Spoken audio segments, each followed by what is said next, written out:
saludo especial para todos ustedes que están escuchando en este momento este mensaje. Y hoy continuamos con el estudio del Evangelio de Marcos y vamos a estar estudiando en el capítulo 9 del verso 42 al verso 50, donde dice así la palabra del Señor. Cualquiera que haga tropezar a uno de estos pequeñitos que creen en mí, mejor le fuera si se le atase una piedra de molino al cuello y se le arrojase en el mar. Si tu mano te fuera ocasión de caer, córtala. Mejor te es entrar en la vida manco que teniendo dos manos ir al infierno, al fuego que no puede ser apagado, donde el gusano de ellos no muere y el fuego nunca se apaga. Y si tu pie te fuera ocasión de caer, córtalo. Mejor te es entrar a la vida cojo que teniendo dos pies ser echado en el infierno, al fuego que no puede ser apagado, donde el gusano de ellos no muere y el fuego nunca se apaga. Y si tu ojo te fuera ocasión de caer, sácalo. Mejor te es entrar en el reino de Dios con un ojo, que teniendo dos ojos ser echado al infierno, donde el gusano de ellos no muere y el fuego nunca se apaga.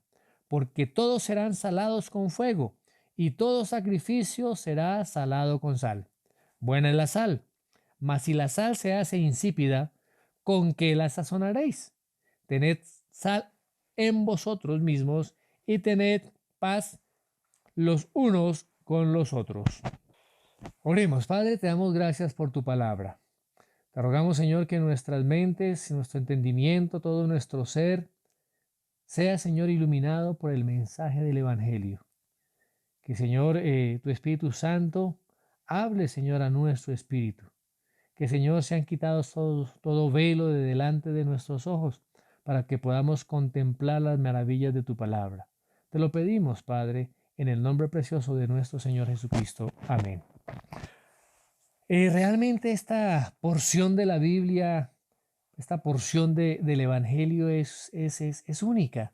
Vemos cómo está llena de terminología, de actos dramáticos, hay advertencias muy fuertes, incluso amenazas, y vemos cómo el Señor Jesucristo da a conocer, da a entender pues la naturaleza de lo que es la verdadera vida cristiana y de lo radical que debe ser un verdadero discipulado. Ahora está este mensaje que el Señor Jesucristo da es esencial para la época en que nosotros estamos viviendo.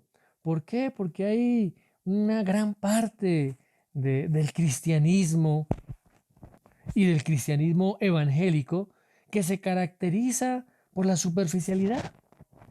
Y el lenguaje que el Señor Jesucristo aquí está usando es un lenguaje fuerte, es un lenguaje enérgico, es un lenguaje extremo. Como en otras ocasiones también el Señor lo había hecho cuando llama a sus discípulos a un verdadero discipulado. Recordemos que el Señor Jesucristo llamó a las personas al arrepentimiento, a que se negasen a sí mismas, incluso hasta el punto de llegar a sufrir o morir por la causa de Jesús. Y aún más estar dispuestos a perder todos los lazos, incluso a veces los lazos familiares, y aún aborrecer también sus propias vidas, en el sentido de perderlas y renunciar a todo y seguir al Señor Jesucristo de una manera incondicional. Muy bien, miremos el capítulo 9, verso 42. Dice, cualquiera que haga tropezar a uno de estos pequeñitos que creen en mí, mejor le fuera si se le atase una piedra de molino al cuello y se arrojase en el mar. Démonos cuenta aquí cómo el Señor Jesús manda a amar a los demás, a los hermanos, a los creyentes, para evitar que caigan en pecado. Démonos cuenta que el Señor es celoso de las relaciones en la iglesia. Dios siempre ha protegido a su pueblo. Y recordemos la promesa que el Señor le hizo a Abraham allí en Génesis capítulo 12, verso 3, donde dice así la palabra del Señor: bendeciré a los que te bendijeren y a los que te maldijeren maldeciré. De igual manera también el Señor dice no toquéis a mis ungidos ni hagáis mal a mis profetas, dice allí en el Salmo 105:15. Y además el profeta Zacarías, allí en el capítulo 2, verso 8, él comparó las agresiones que se hacen a su pueblo, a sus hijos, con que le pincharan el ojo. Porque dice la palabra que el que os toca, toca a la niña de su ojo. Ahora, y hay una verdad bien importante que tiene que ver con respecto al trato que nos debemos dar unos a otros como parte de la familia de Dios. Y es un principio que él lo expresó precisamente en el versículo 37 del mismo capítulo 9, donde dice: el que reciba en mi nombre a un niño como este, me recibe a mí. Y el que a mí me recibe, no me recibe a mí, sino al que me envió. De tal manera que si Cristo está viviendo en cada creyente, en cada hermano, pues la manera como nosotros tratamos a ese hermano es como si estuviéramos tratando a Cristo. Y la forma como esa persona trata a Cristo, pues es la forma como trata a Dios mismo. También allí en el aposento alto, en la víspera de su crucifixión, el Señor Jesús hace una declaración a sus discípulos.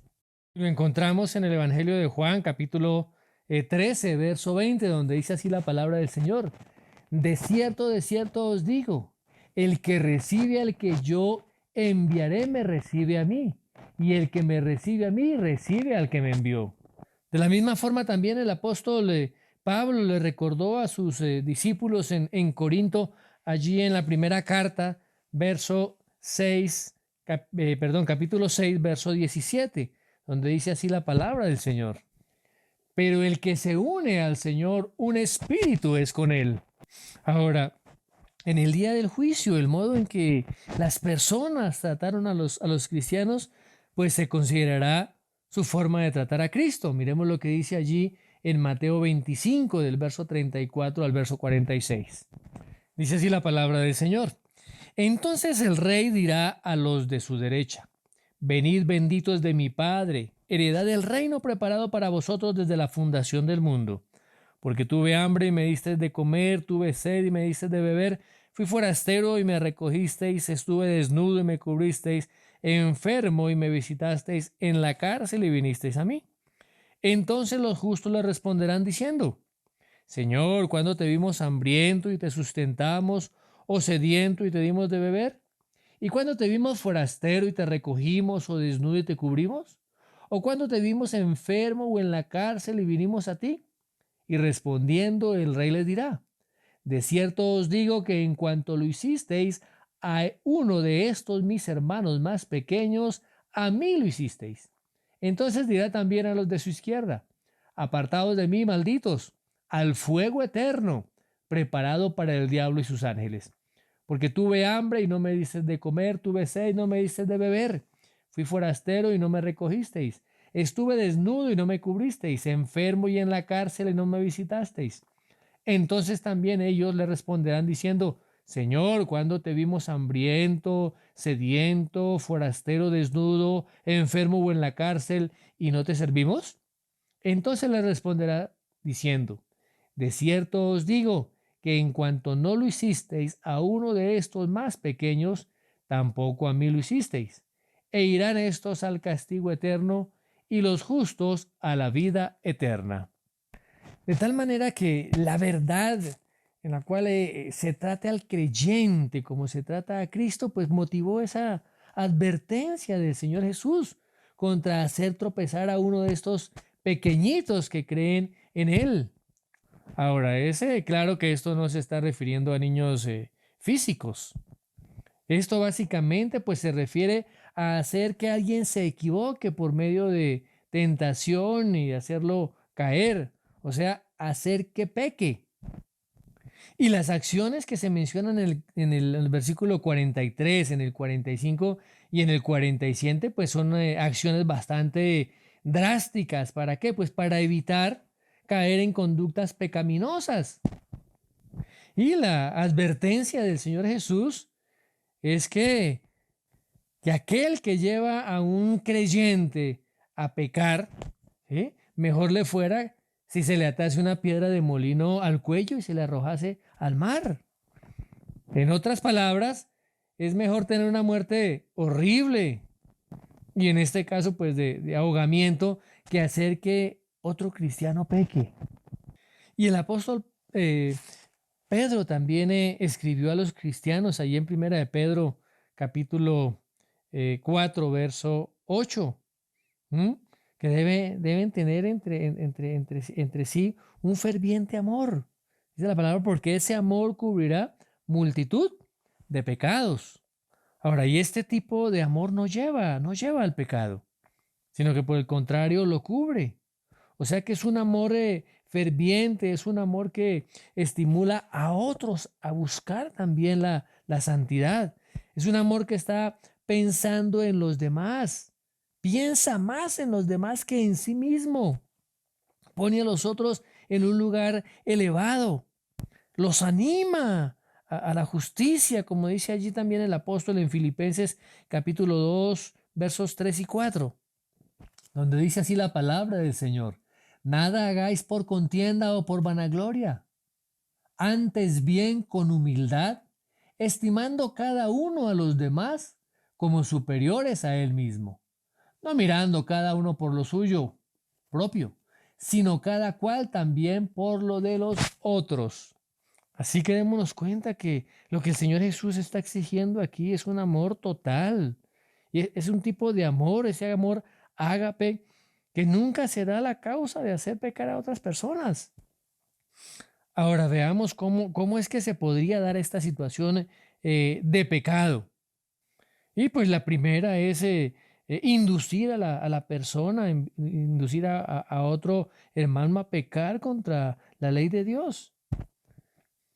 Y esto puede ser pecados específicos como el mentir, como el murmurar, el engañar, el robar, el cometer también pecados sexuales, que de manera general sería pues inducir a las personas a amar más el mundo y atraerlos a cosas impías, actividades impías. Y precisamente el rey Salomón, allí en el libro de Proverbios, capítulo 1, verso 10, da una advertencia. Dice así la palabra de Dios: hijo mío, si los pecadores te quisieran engañar, no consientas. Una segunda forma puede ser por una tentación indirecta. Miremos lo que dice Efesios 6:4. Dice así la palabra del Señor: y vosotros padres no provoquéis a ir a vuestros hijos, sino criarlos en disciplina y amonestación del Señor. Y esto se puede dar con cosas como la falta de atención, la falta de afecto hacia los hijos, la falta incluso de perdón, de ser bondadosos. Cuando no estamos atentos a la vida de nuestros hijos y al propósito que Dios tiene con cada uno de ellos. Muy bien, una tercera forma en que podemos inducir a otros al pecado, pues es a través de un mal ejemplo.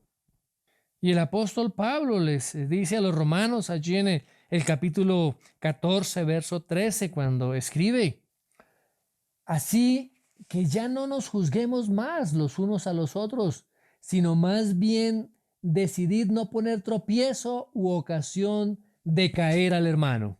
Y en el versículo 21 del mismo capítulo 14, el apóstol da un ejemplo. Dice: bueno es no comer carne, ni beber vino, ni nada en que tu hermano tropiece o se ofenda o se debilite.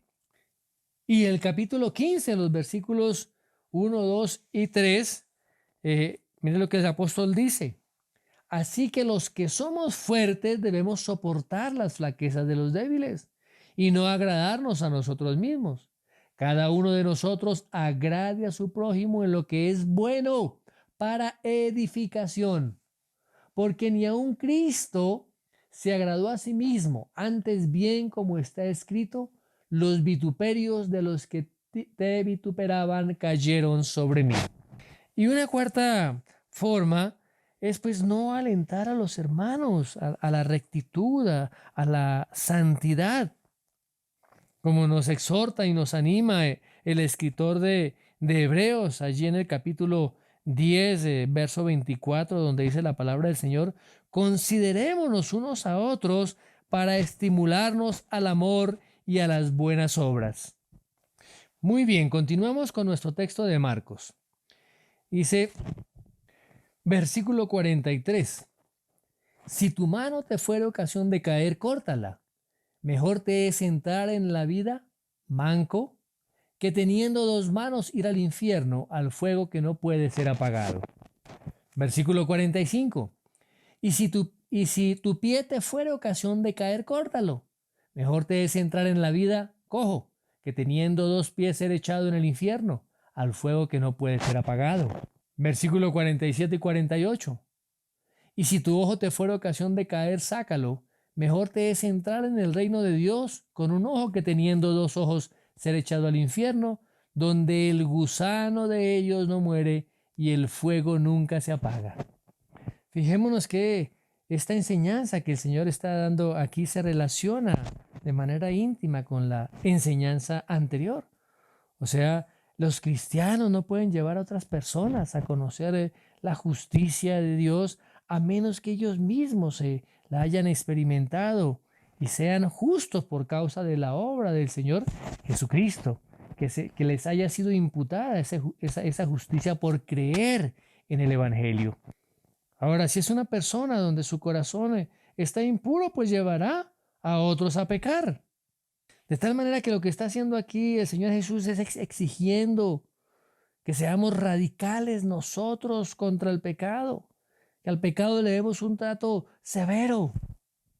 Ahora, cuando se le da largas al pecado, cuando permitimos y comenzamos a hacerle cocos al pecado, las consecuencias van a ser devastadoras.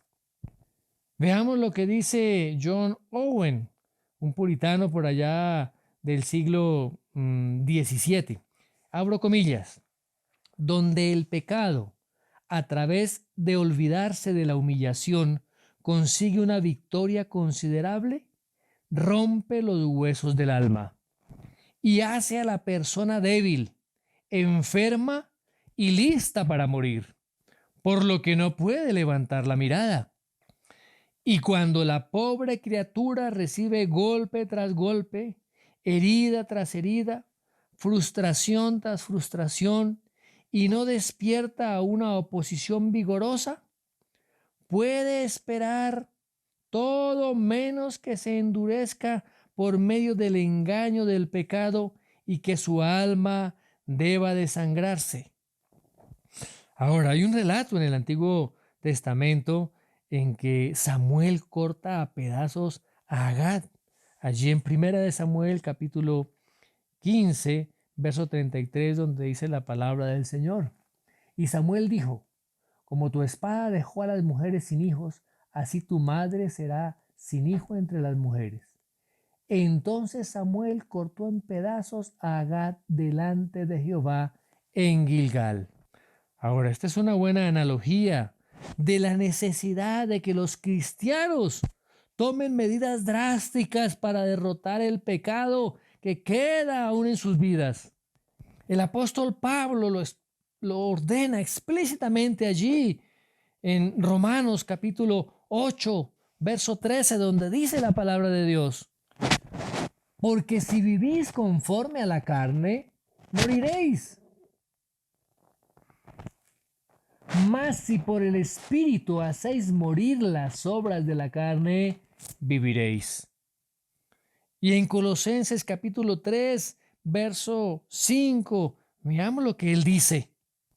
Dice así la palabra del Señor: haced morir pues lo terrenal en vosotros, fornicación, impureza, pasiones desordenadas, malos deseos y avaricia, que es idolatría. Y se lo manifiesta también a Tito allí en su carta, en el capítulo 2, verso 12, donde dice: enseñándonos que renunciando a la impiedad y a los deseos mundanos, vivamos en este siglo sobria, justa y piadosamente. Y de la misma forma el apóstol Pedro allí en su carta, en su primera carta, en el capítulo 2, Verso 11 dice así la palabra del Señor. Amados, yo os ruego como a extranjeros y peregrinos que os abstengáis de los deseos carnales que batallan contra el alma. Ahora, démonos cuenta que el Señor Jesús, en el texto que acabamos de leer allí de Marcos, Él habla de algunas partes del cuerpo, habla de la mano, habla del ojo, habla del pie. Y lo que el Señor aquí está haciendo es resaltando la batalla que hay contra el pecado, que incluye pues todos los aspectos de la vida del creyente. La mano pues con referencia a lo que hacen, el pie a dónde van y el ojo pues lo que ven. Ahora, la referencia que el Señor Jesús hace con respecto al infierno como esa alternativa, pues está indicando que estas declaraciones pues constituyen un llamado al arrepentimiento, un llamado a la fe en Jesucristo, un llamado a que creamos en la obra de salvación, como lo expresa el apóstol Santiago allí en su carta en el capítulo 4, verso 8, dice así la palabra del Señor: acercaos a Dios y Él se acercará a vosotros. Pecadores, limpiad las manos, y vosotros los de doble ánimo, purificad vuestros corazones. Ahora lo que el Señor Jesús está diciendo en este texto allí de Marcos es apremiando a la gente a que elimine cualquier situación en sus vidas de pecado que va a ser un obstáculo para entrar a la vida eterna en el reino de Dios. Ahora, el tiempo del verbo que dice fuere ocasión es un tiempo presente. O sea que nos está indicando que la lucha contra la tentación, la lucha contra el pecado es algo continuo. Mientras aún vivamos en estos cuerpos de carne, va a ser una permanente lucha. De tal manera que no puede haber salvación para una persona, para un corazón que no ha sido justificado.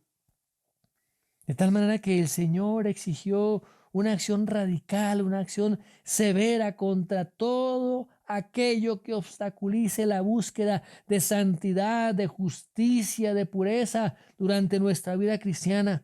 Y esto precisamente es lo que hace el pecado: ser un obstáculo en nuestra relación con Dios, ser un obstáculo en nuestra santidad, ser un obstáculo en la pureza del cristiano.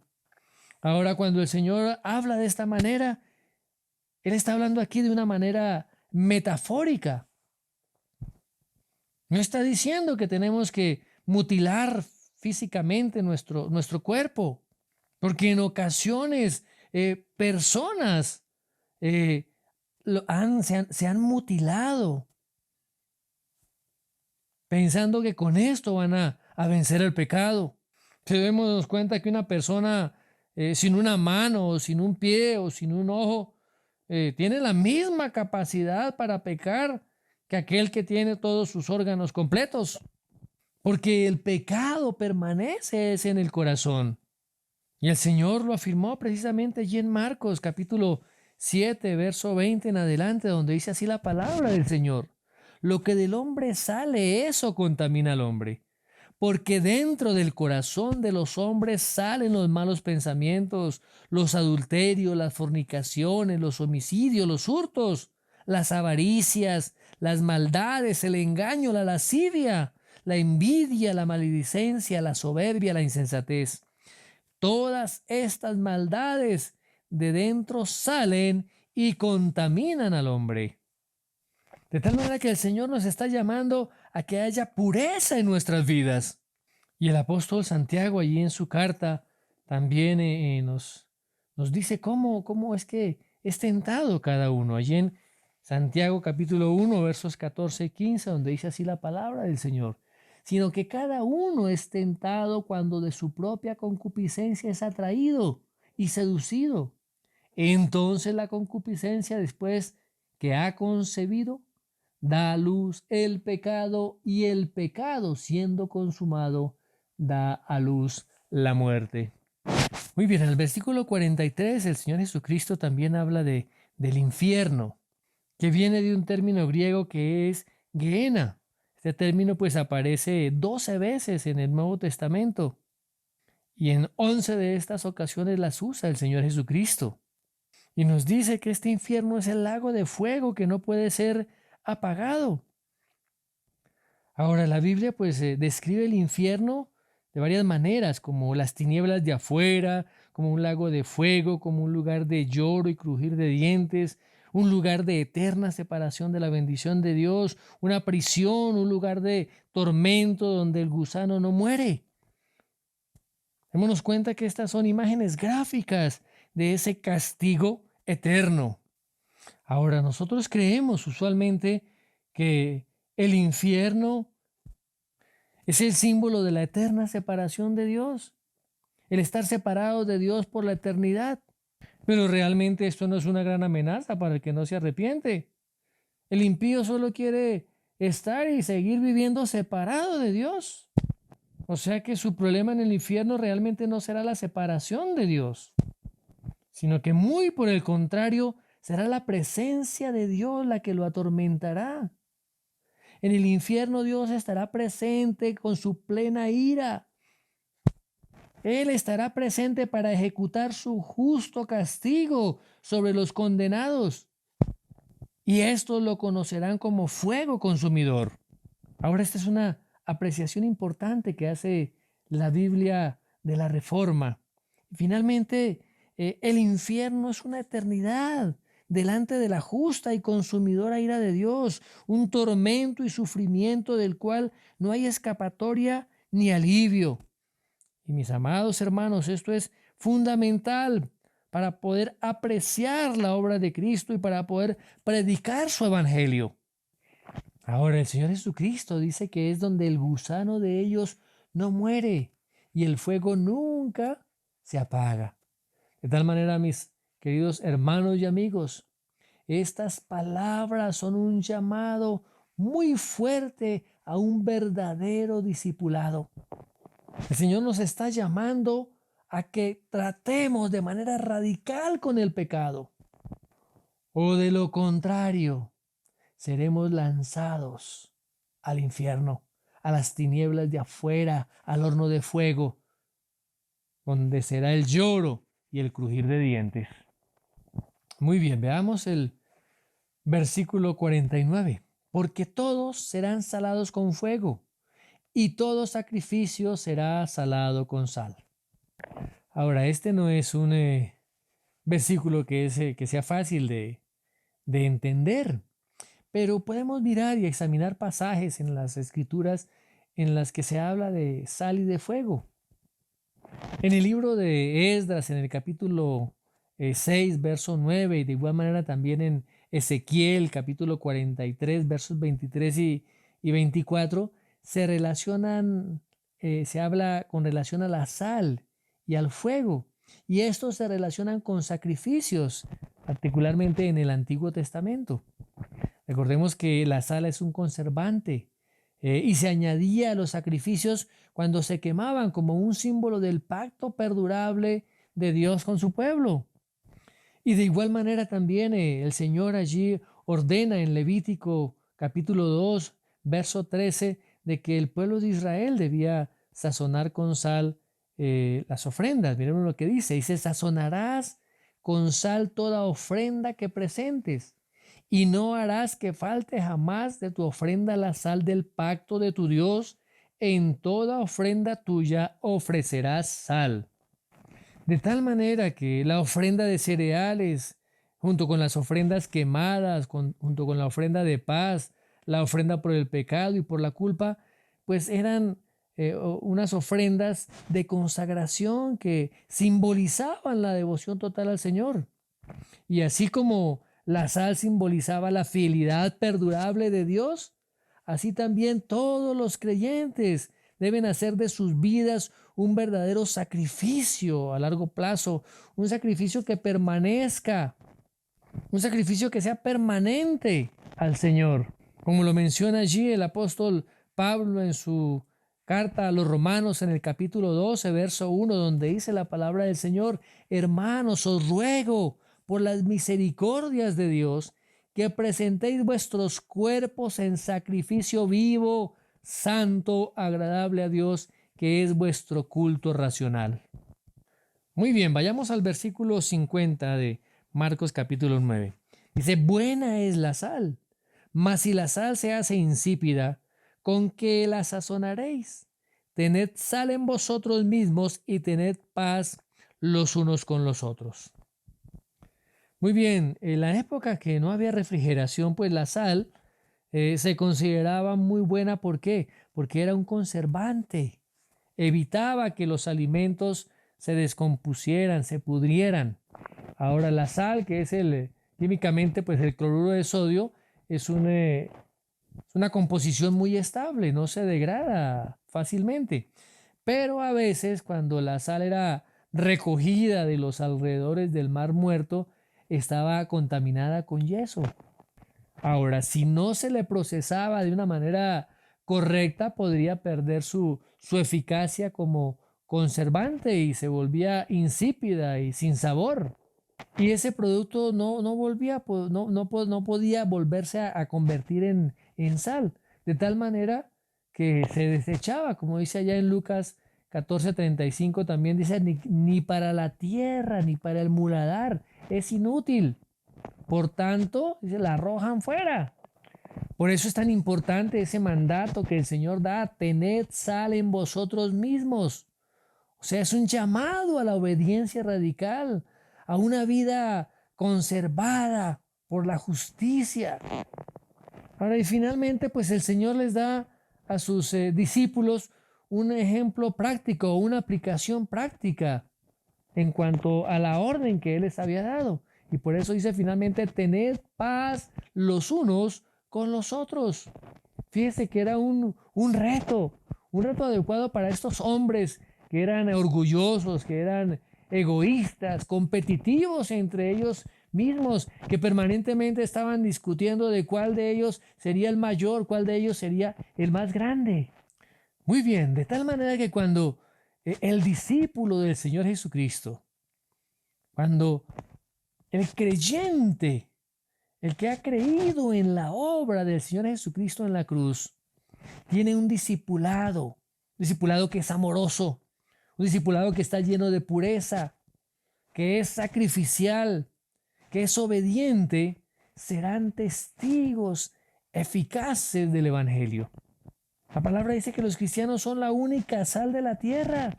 Lo dice allí en Mateo 5:13. De tal manera que la influencia espiritual que tienen los cristianos es fundamental. Y para esto debemos ser modelos de la verdad. Vidas que demuestren a Cristo. Vidas que sean luz para otros. Vidas que están practicando lo que ellos profesan, lo que ellos dicen. Vidas transparentes. Vidas que son llenas del poder de Dios. Vidas que predican el Evangelio y vidas que muestran ese Evangelio a través de la vivencia, a través de lo que hacen en sus quehaceres diarios, cómo viven en sus hogares, cómo aman a sus esposas, cómo sirven a sus hijos, cómo aman a los que están alrededor de ellos, a las personas que comparten con ellos en sus trabajos, en sus vecindarios, con sus amigos, con sus conocidos. Es la expresión del amor de Dios a través de verdaderos discípulos de Jesucristo. Cada uno de nosotros que hemos creído, que hemos aceptado la obra del Señor Jesucristo en la cruz, por fe nos hemos convertido en esa sal de la tierra. Y no hay ninguna otra manera de salar a la tierra. No hay ninguna otra forma de que las personas en esta tierra reciban salvación, si no es a través del Evangelio de nuestro Señor Jesucristo. Muy bien, mis amados hermanos, oremos. Padre, en esta hora te damos muchísimas gracias por tu palabra, porque tu palabra siempre, Señor, nos está confrontando en nuestras propias vidas. Señor, que podamos realmente amar a las personas que están alrededor nuestro, amar a nuestra familia como tú la amas, con ese amor ágape, ese amor sacrificial, ese amor de entrega. Y no solamente, Señor, a nuestras familias, a nuestro cónyuge, a nuestros hijos, sino a las personas que son parte de tu familia, a nuestros hermanos en la iglesia, oh Dios. Que nuestras relaciones estén, Señor, llenas de ese amor ágape, buscando siempre el beneficio del otro, buscando siempre el bien del otro. Oh amado Dios, clamamos a ti. De igual manera, Señor, para que nuestras vidas estén siempre limpias, lavadas por la palabra, por el agua de la palabra de vida. Precioso Dios, que toda situación que haya de pecado en nuestras vidas podamos, Señor, apartarla de nosotros, confesarnos y arrepentirnos plenamente, oh Dios. Señor, queremos ser partícipes de tu reino, participar de esa vida eterna. Oh Dios, que todo aquello, Señor, que haya en nuestra vida, que sea, Señor, ocasión para pecar, que sea, Señor, ocasión de separación de ti, oh Dios, sea quitado de nuestras vidas, que podamos ser radicales, Señor, con el pecado, que podamos aborrecer al pecado, que cada día tengamos una nueva relación renovada, Señor, contigo, y por ende también un concepto cada vez mayor en contra del pecado. Oh precioso Dios, y que de la misma forma, Señor, que nosotros podamos ser esa sal de la tierra, que donde quiera que nosotros estemos y vayamos, donde quiera que nos relacionemos con las personas, podamos dar testimonio, Señor, no solamente con nuestras palabras, sino con nuestra vida, una vida de sacrificio, una vida rendida totalmente a ti, Señor. Que nuestras palabras, la palabra del Evangelio que tú pones en nuestros labios, esté respaldada por la vivencia diaria, oh Dios. Que podamos, Señor, ser discípulos obedientes. Que en nosotros, Señor, haya esa verdadera sal, oh Dios. Y que de igual manera, Señor, podamos ser instrumentos también de paz los unos para con los otros, amado Dios. Gracias por tu preciosa palabra y gracias por la obra que estás haciendo en cada una de nuestras vidas como fruto del precioso Evangelio de Jesucristo. Te damos gracias y te bendecimos, Padre amado, en el nombre de Jesús. Amén.